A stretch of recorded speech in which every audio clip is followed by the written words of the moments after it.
General Kenobi, years ago you served my father in the Clone Wars. Now he begs you to help him in his struggle against the Empire. I regret that I am unable to present my father's request to you in person, but my ship has fallen under attack, and I'm afraid my mission to bring you to Alderaan has failed. I have placed information vital to the survival of the rebellion into the memory systems of this R2 unit. My father will know how to retrieve it. You must see this droid safely delivered to him on Alderaan. This is our most desperate hour. Help me, Obi-Wan Kenobi. You're my only hope. You've never heard of the Millennium Falcon? Should I have? It's a ship that made the Kessel run in less than 12 parsecs. Hey everyone, welcome to Kessel Run Weekly. My name's Kristen. And I'm Danny. And today, we've got some fun stuff in store. We're talking about A New Hope. We just watched it last night, trying to find the cool, since Solo came out, trying to find if there was anything that, popped out at us, I guess. Yeah, well, we're trying to see how it relates to the overall saga. Because you had made some comments about how Alden compared to Harrison as far as his Han and how that matched up and everything. But before we get into all that, though, we do have quite a bit of news that came out ahead of E3 this week. Yeah, lots of cool stuff. I'm pretty pumped. Definitely. So we actually got to play the new Solo: A Star Wars Story edition to Battlefront, probably just minutes before we recorded this and everything. I actually really love it. I hadn't played the part that you got to play, but I mean, I've always liked Battlefront, so I can't be mad. Well, the extraction thing's kind of cool. The whole kind of escort the payload. It's something that has been a mode in Overwatch for quite some time. So I'm definitely familiar with it and everything, but it's been really cool. And I really enjoyed it. The only thing I'm not wild about is how expensive the skins are. The different appearances and everything for Lando and Han. I almost said Alden. But oops. Would have been wrong, but yeah, I'm still a little salty.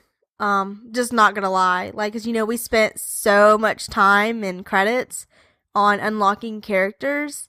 And they were like, they're free! You get a free character and you get a free character! They just turned it to Oprah Winfrey and decided they wanted to distribute everything free. I think ships, characters, and lots of stuff became free all of a sudden. And that really aggravated me. And now we have to save up all those credits to unlock skins. Mm-hmm. I bet the people that actually paid for the skins are kind of mad too, right? Because it was an exclusive. Mm-hmm.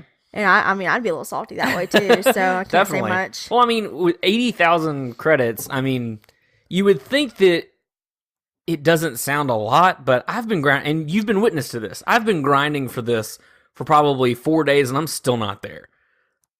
It's killing me. But I really, really excited about the Chewie skin, for sure. I think that's my favorite out of all of them. Chewie's cute. Lando's is really cool. Mm-hmm. They did a really good job. And, I like the young Han Solo, too. I'm completely aware of your crush on young Han. I'm a little starstruck. Well, I'll leave you and Han to it. But staying with our Battlefront 2 and everything, since we're enjoying our second half of the solo season now, we got some news from E3. Well, EA Play event before E3, technicalities. But the Clone Wars is coming to Battlefront 2.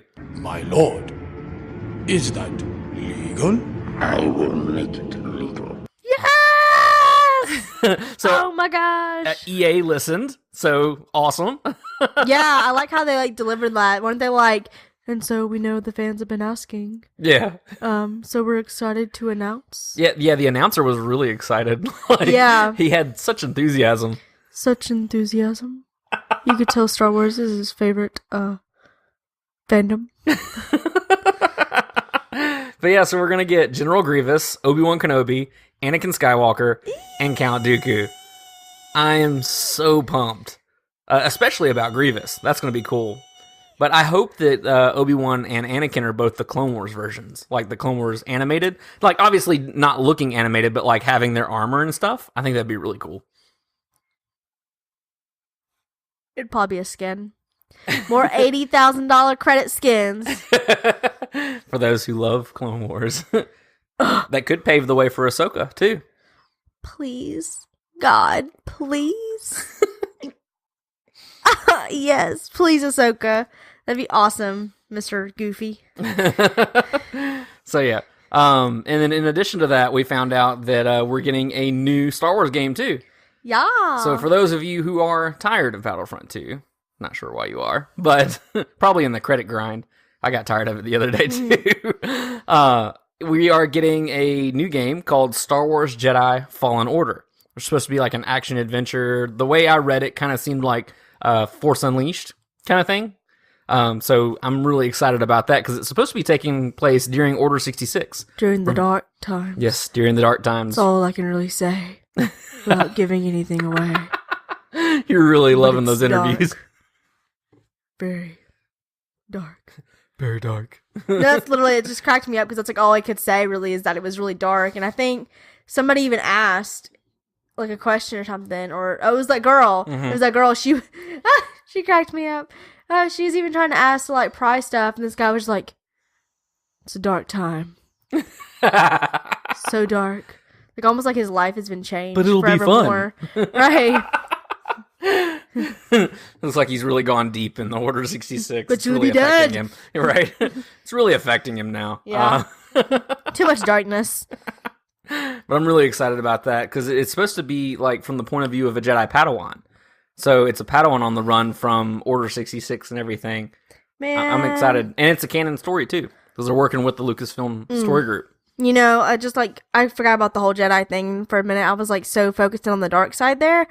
I was like, what if it's like a complete dark side like story? Like, you know, all we don't dark know side which way you could go. characters. Yeah. You know what I mean? Like Maul, Palpatine. I guess Dooku would be dead at this point though, wouldn't he? Yeah, at Revenge of the Sith, yeah. Yeah. After the do it. Did it. But Grievous, I think, is still kicking. No, he's dead. Oh, never mind. I'm sorry. Wow, I suck. But okay. Well, He literally had his heart ripped out or exploded.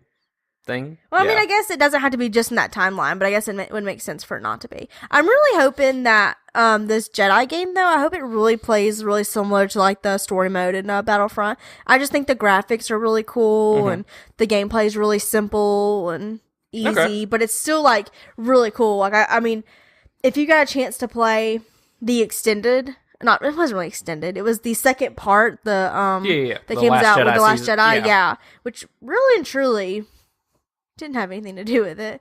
Because you were freaking out, like, no, I can't I was so play worried it. about that too. Yeah, I played it like within an hour, and but it's got a really cool spot in it where like you're kind of time traveling in a sense, like you're going through memories with Kylo. Oh yeah, It's kind of like how it's trippy. Yeah, it is really trippy, but it's kind of like how when he's reading your mind, it's kind of like I don't know. That's what it looks like. Yeah, it's what it looks like. It's really neat, but I really like I said, the graphics and the play is just cool, and that's I mean I'm just picturing it and I just think it's gonna be super cool if it looks even similar to that.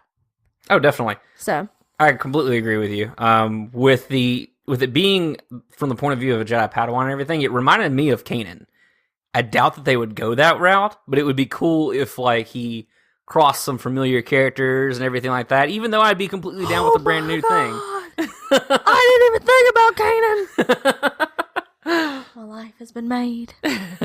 But I think it'd be cool if he crossed, obviously, familiar characters and everything. Again, another in for Ahsoka, possibly, just depending on where the storyline is and everything. So, I don't know. There's a lot of potential for that game. I'm really excited about it. So, we'll have to see. It's apparently slated for holiday 2019. Ugh. So, 2019 is going to be full.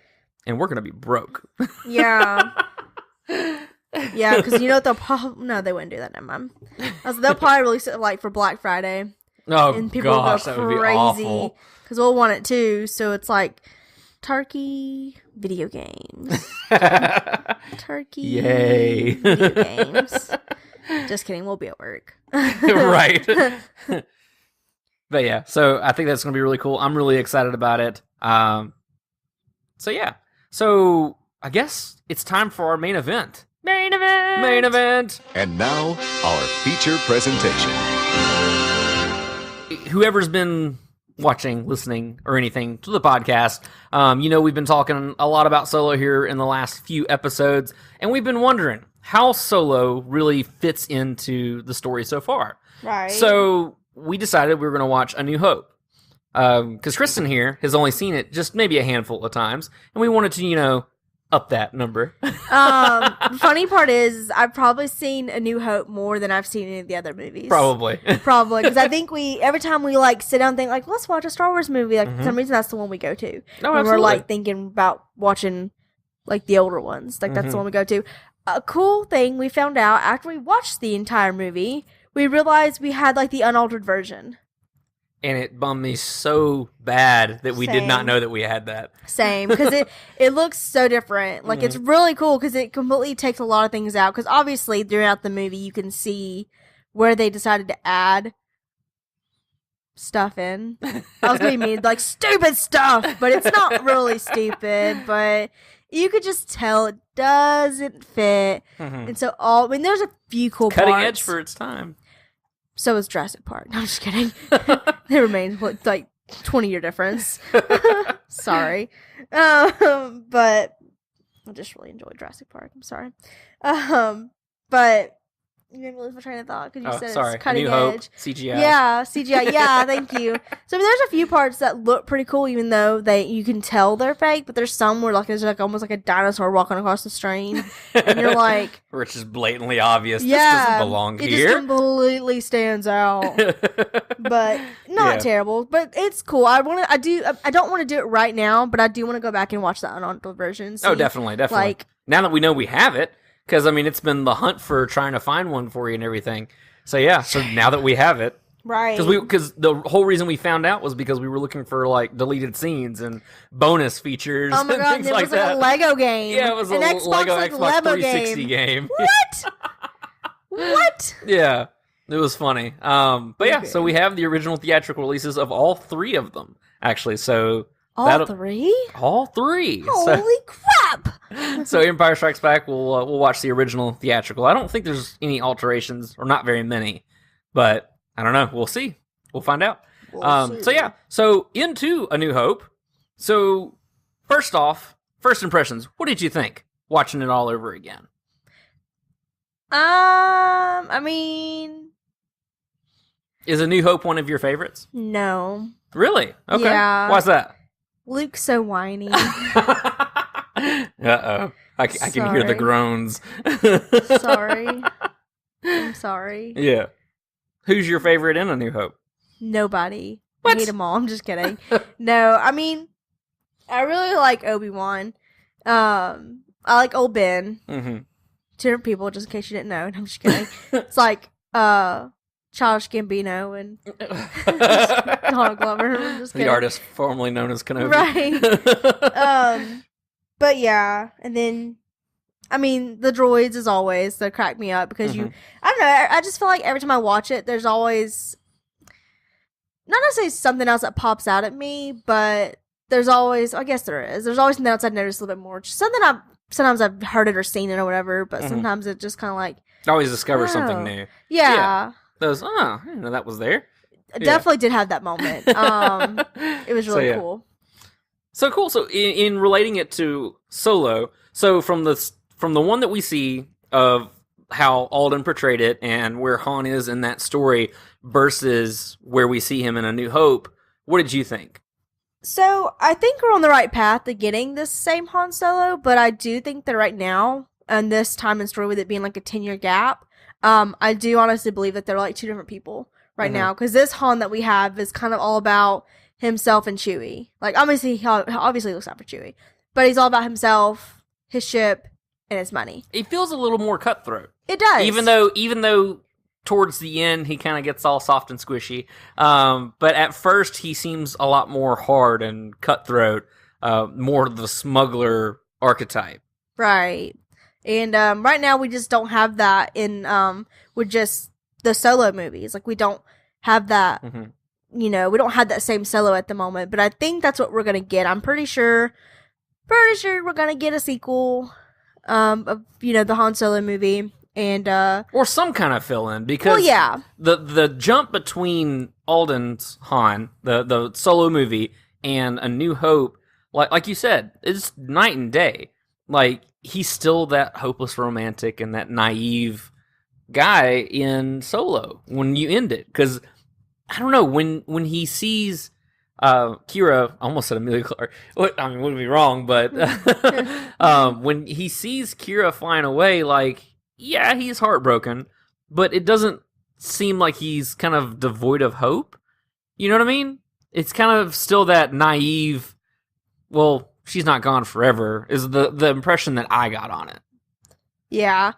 No, I agree. You cannot vividly tell, and then when Chewie puts his arm around him, you can tell that he's very devastated that she just, like, took off. But I think he still has this underlying hope at the moment that, like, not necessarily she's going to come back, but that things can be different. He's not so pessimistic at this point. Right. Yeah. Like, he still wants to see the best in people, and he still wants to, like, change people. Like, he's still not going to believe...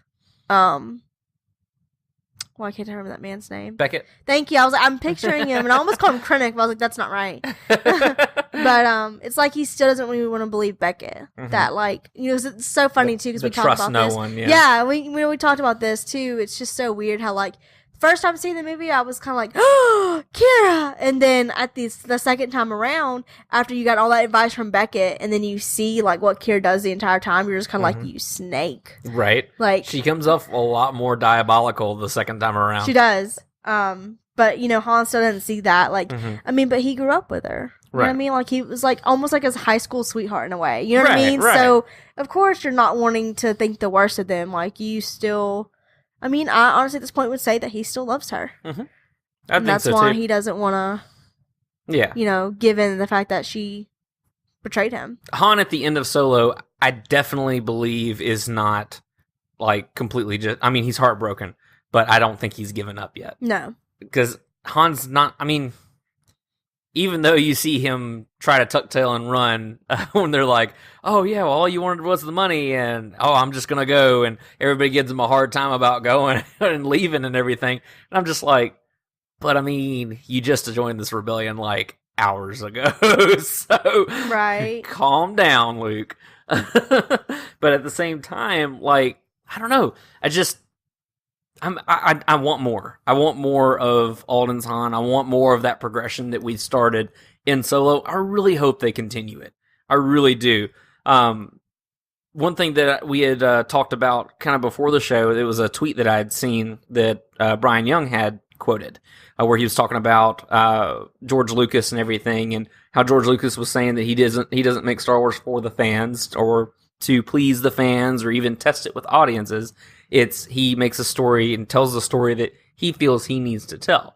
I hope that Lucasfilm takes that model and not just by sheer numbers alone, because obviously Solo was set up to fail before it happened, with all the mess that happened behind the scenes and all that kind of stuff. So I really hope that they just tell the story. Right. Let's get the rest of the story that you guys wanted to tell. I have a feeling that Kasdan's got a lot more in him for Han Solo. Yeah, I mean, you're absolutely right, though. It was kind of set up to fail in its own way. And then also, I mean... And it really didn't fail. No, it didn't. Like, everybody's saying it was a flop and all this other stuff, but it wasn't. No, it really wasn't. I mean, it's a really great movie. It's just that people decided they wanted to have their own expectations, and then they wanted to be like, not my Solo, who asked for this? It's like, it doesn't matter. Like, it's a freaking great movie. Just get off your butt, go sit on your butt, and go see it. In that order. Exactly. Like, just go see it. Like, I don't know. I just didn't really understand the whole, like, well, it's not my movie, so I'm not going to pay to go see it. And I didn't really like The Last Jedi, so I'd rather not spend my money. Like, okay. Air quotes, Star Wars fan. More for us. Right. More for us to love. But yeah, so... In all honesty, I think there definitely needs to be more Solo. I mean, if that hasn't already been conveyed as it is now. But I do want to get back to talking about A New Hope. So you noticed something that you didn't catch the first time. I did. Okay, within like honestly, it's probably like the first 5 minutes of the movie, right when Yeah, actually. yeah, like right when Leia finishes giving R2 the message for Obi-Wan, C-3PO's like trying to think of how to describe his little like No, he's sitting here complaining and everything. No, yeah. he kind of like stampers over to him, whatever. Stampers, that works. Thank you. Is that the right word? Stammers, stompers? I don't know. But anyways. Whatever. Meanders. Whatever. Shimmies, right. Whatever's. He kind of just whatever's over to him. And as he's like, come on, we're going to be like deactivated or something like that. He's like, we'll be sent to Kessel. Yeah, or the something. Spice Mines of Yes, Kessel. we'll Yeah, be sent to the Spice Mines of Kessel. And literally, Danny actually pointed it out to me because I'm terrible and I honestly probably wasn't watching at that point. Because like I said, guys, like A New Hope is probably the one that I've seen the most at this point. So I feel like in some areas I don't have to completely pay attention. And that was my bad. So Danny was like, "Did you hear that?" And I was like, "No, I didn't." Shamefully put my head down. So he rewound it and I was like, "Oh my God." And I literally never heard that line before. Which even if I would have heard it in the past, like I honestly didn't know what it meant up until now. Yeah. So now that we got to see the droid revolution and everything, I thought about something today though that's probably kind of sad. Is that so L3 died inciting that revolution, doing what she loved and doing what she felt she was called to do and everything, and released all those droids, caused absolute mayhem. Obviously, 10 years from now, the Spice Mines of Kessel are still a thing because C-3PO is referencing it, and so you're already getting there. So she like... So it's almost as if she kind of died for nothing because likely they were all enslaved again. That's kind of sad. And this has been your depressing moment on Kessel Run Weekly. That's kind of sad. I was just kind of like, oh, because you think of the aftermath and like in the moment it's like, yeah, freedom. But where were the droids gonna go? Like, deeper into the caves? Like, I don't know. Sorry, guys. I'm a big bummer. But anyways. Something will come of it. I think there'll be some, hopefully there'll be some little like, personally, I would be okay with like a little Marvel one-shot or something of it, like a little mini-series of that Gonk droid that was going around stomping on the key, on the buttons and stuff. Like maybe we'll see like a couple of the droids that got released or something. Yeah. You know what I mean? Like now in life that they're free and they're like living out their droid life or something. You know what I mean? Contemplating their existence. Whatever. But yes. Why am I here? What's but yeah, my purpose? you know what I'm saying? Like maybe we'll see some goodness of that. I mean, because I don't know. I just like you got to think of the future and like. You know, hopefully we'll see. Well, and I mean, maybe some of them did get out because you had the guy that was played by Anthony Daniels yelling for the Wookiees and everything, Sagwa and whoever was helping out with the revolt. So maybe some droids made it on. Maybe, but I mean, what about like droids like Chopper and K2? Like, would they have been? That'd have been before. That would be before Chopper. Well, no, it wouldn't have been before Chopper because Chopper was in the them. Clone Wars. Yeah, it would have been around the time of K2. But right before. Yeah, because I think the way that the timeline works, I think it runs for the most part. It's not exactly in line with Solo because I mean you even hear him reference Scarif at one point in Solo, and so I think that the battle of Scarif happens because it happens right after. Yeah, because it happens right before A New Hope. So yeah, no, the battle in K2 and all that stuff would have been way on down. Okay. A full decade later. But yeah, I was thinking, why do K2 would? Just because of K2's in Rogue One, which Rogue One takes right before. Yeah. Now, Chopper would be in existence at this point because he was actually in a bomber in the Clone Wars. So he's been around a long time. So yeah. So what if he was like a droid that got freed from another droid or something? You know what I'm saying? Like, what if these droids that got out went and started freeing other droids?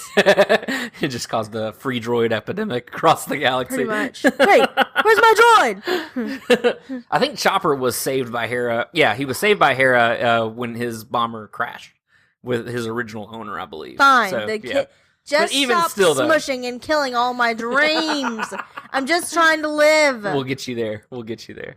So we asked you guys, our listeners, what your favorite part of A New Hope is. And As always, you guys came through, which was really exciting. So, Kristen, you want to read our first comment? Yeah, we got Gpara1 saying that his favorite part is when Obi-Wan talks to Luke about his father back at Obi-Wan's place. Ooh. Yeah, this is probably one of my top moments in Star Wars that I like. And if you don't know what we're talking about, then you haven't watched A New Hope enough times. So It's probably one of the most well-known scenes. It is, and that's the thing. Is like I said, if you haven't, like, if you don't understand what we're talking about, like, you just go watch it because you haven't watched it enough. So, but I know it's Danny's. It's one of Danny's favorite parts. It is. It really is. And not long ago, I had saw that Southern's coming out of me. I had seen a YouTube edit where it had mixed in scenes from the prequels with old Ben's narrative and everything. And oh my goodness, like it pulled at my heart. Like it was amazing. I absolutely loved it. I just still think it's funny though, where he's like, "Your father wanted you to have this." It's like, yes, as Anakin was burning on the shores of Mustafar, he was like, "Give this to my son." Right. Okay, so we may embellish just a little bit, but... Well, the whole thing is like, it's crazy because it's Obi-Wan's from a certain point of view. He's like, "I didn't lie to you, but I lied to you." Mm-hmm.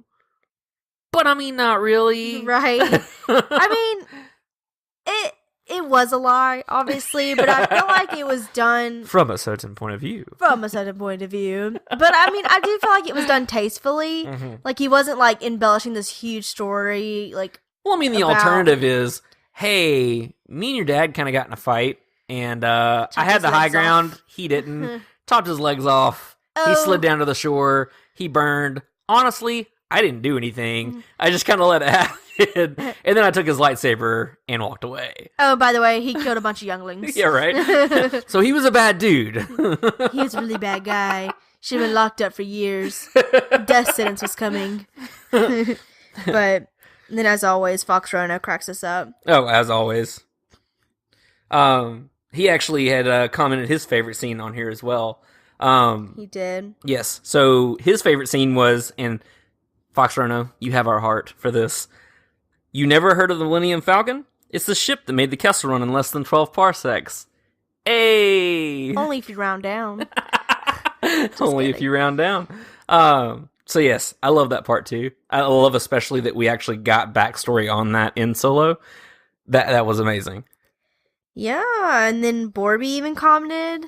What did Borby have to say? Borby said you can't go wrong with the classic trench run. Ooh, I love their trench run. I love anything that's the X-Wings and TIE Fighters. Like anything that's like the dogfight kind of stuff. It's just, I don't know, it's cool to me. The Millennium Falcon and X-Wings are probably my favorite ships in Star Wars. What do you think? I mean, they're pretty cool. You're not all about the space battles? Oh, not really. I prefer the love stories. Oh, okay. Just kidding. No, it's all really cool.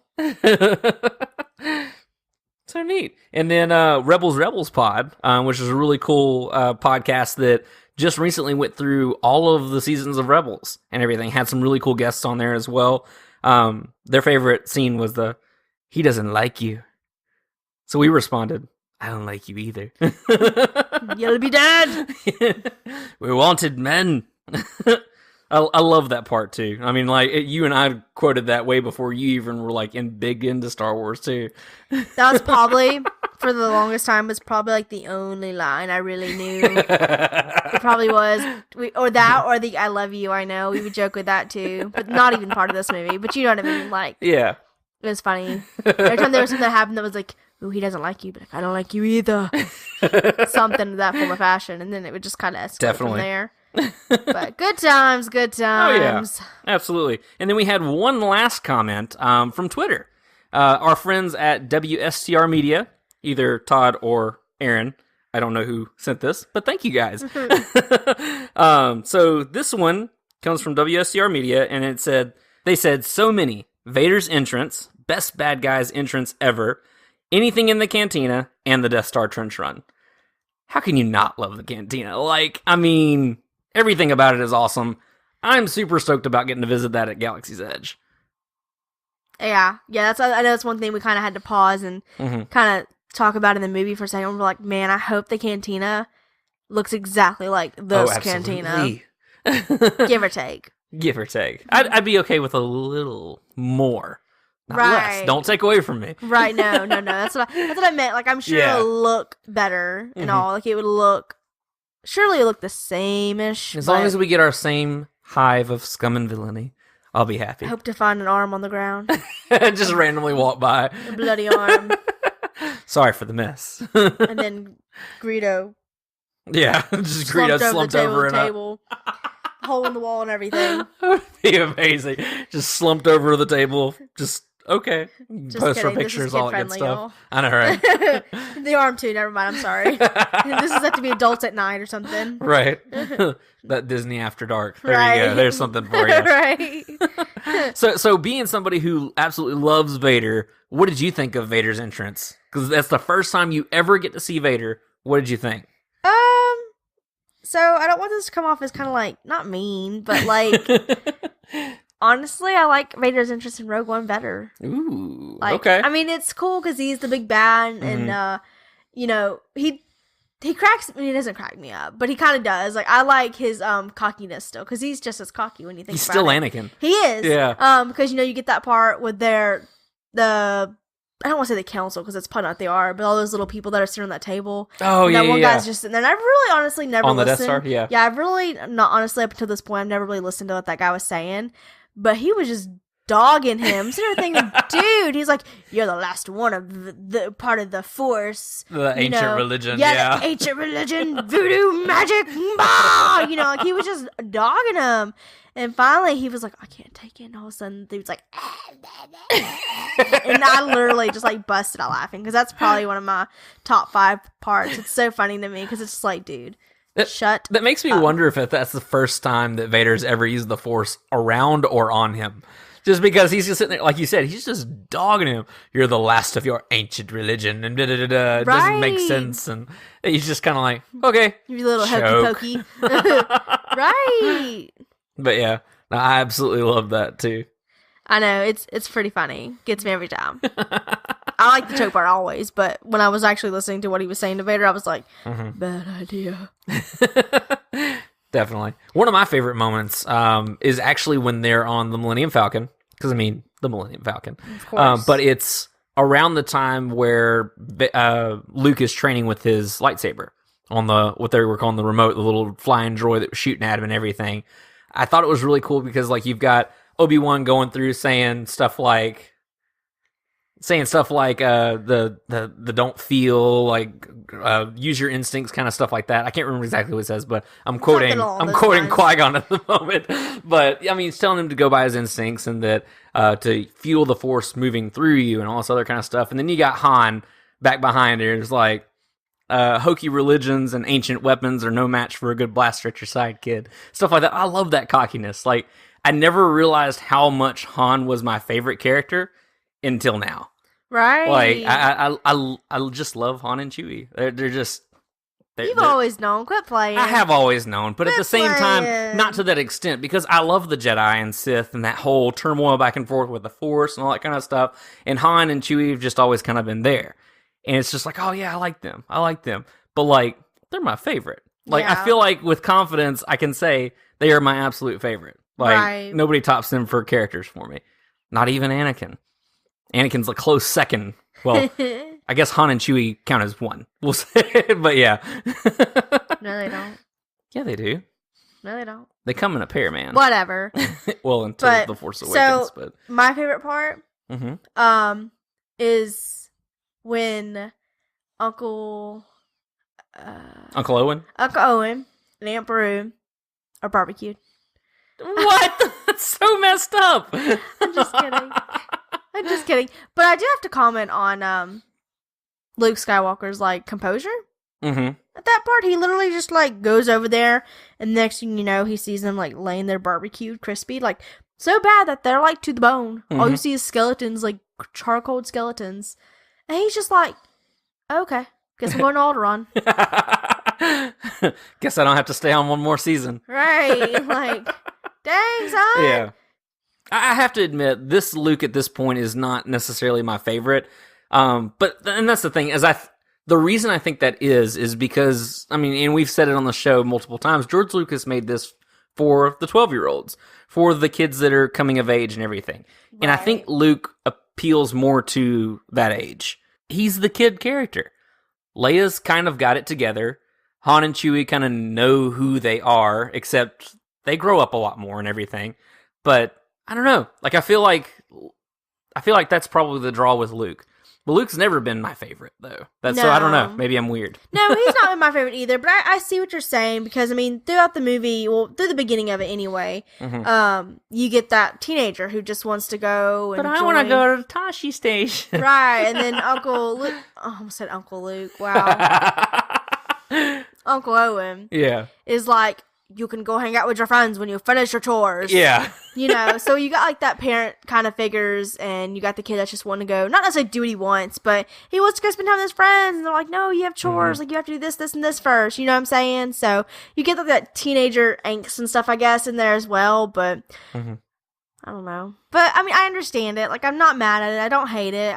He's not my favorite, and he's just a little whiny, is all. Yeah. C-3PO! C-3PO! Come in! Come in! Oh, listen to them. They're dying. I love that part. That part's really funny, too. But yeah. Oh, I didn't even say my favorite part. Oh, God. Oh, you went off on a loop tangent. I know. I'm sorry. I went off trying to scare y'all, make y'all think I like barbecue people. So, favorite part? Favorite part? I guess, one thing that I've really... I know this is really a part, so I'm sorry. But I guess one of my favorite things about Star Wars that I can give you, because I'm not going to sit there and say that I have like one favorite moment throughout this movie. I like watching Leia a lot. I like how strong her character is. But one of the things I enjoy most about Star Wars is the music, I think. There's a lot of really good musical like spots, and it's always really cool. And one of the things I noticed, I pointed out to Danny too, is in a lot of movies you'll hear like songs that you hear on the radio and stuff, and I noticed that like when we watched Solo, I was like, you're never gonna hear like some country pop Taylor Swift, Justin Bieber, like you're never gonna hear those type of songs in a Star Wars movie because it's just not what goes there. It's always gonna be some like orchestra. You mean I'm never gonna hear Aerosmith sing I Don't Want to Miss a Thing? Exactly. Oh. But I like the music, and I mean, overall, I like A New Hope. It's not my favorite, but I enjoy the purpose. Okay. And the story. Well, cool. So awesome. Yeah. So I think that wraps up our A New Hope episode. Did you have any last thoughts or anything else you wanted to add? Nope. Cool. So, guys, definitely check out our next week is going to be a surprise. I don't want to reveal it just yet, but it has to do with A New Hope and everything. It's something that we're excited to talk about, or have been excited since it released and everything. We're definitely excited to talk about some history of Le Star Wars. Yes. So definitely tune in for that, and thank you guys for listening and or watching this episode. If you haven't already, please hit that subscribe button, like, the notification bell, all the things, so that way you don't miss an episode. And if you want to follow us on the socials, we are at Kessel Run Weekly on Instagram, Facebook, Twitter, and our website, kesselrunweekly.com. And thank you guys again for listening. And until next time, my name is Danny. And I'm Kristen. And may the Force be with you. Always.